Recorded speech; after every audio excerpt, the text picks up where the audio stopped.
The Bootleg Fire in Oregon is on its way to consuming nearly 250,000 acres.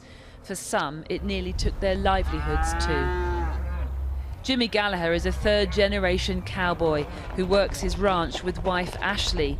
They saw the fire when it first emerged as a small plume over the hill, and with their cattle grazing nearby in the forest, they were worried, but not unduly, because they assumed the fire would be extinguished quickly. But when it aggressively spread, they knew they had to act.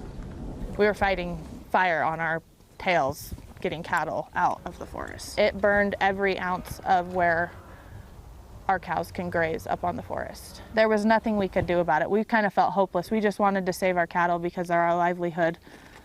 We live with them year-round, so your main goal is to save them and not have them suffer or get hurt.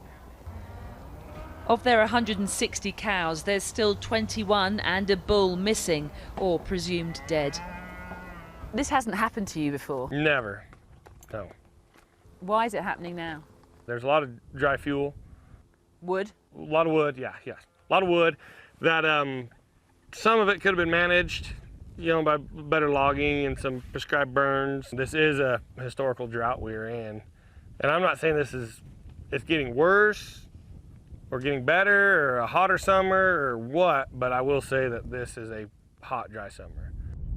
Theirs is a story echoed across this solitary, sweeping corner of southern Oregon. A boiling summer with scorched earth and now a raging fire to boot. We traced Bootleg's path, a 30-mile-long stretch, through the acrid smoke and an eerie red sky. This is cowboy country, but it felt deserted, save for fields of rescued cattle that still remained perilously close to the flames. As we drove, an emergency evacuation order was issued, a reminder for those who'd not already fled that the blaze was fast approaching. I mean, it's been really stressful, especially when we were at first trying to get our cattle out and the fire was burning towards us. Really Back on the ranch, Jimmy's sister Addie says the fire is another blow to a community already struggling with extreme weather.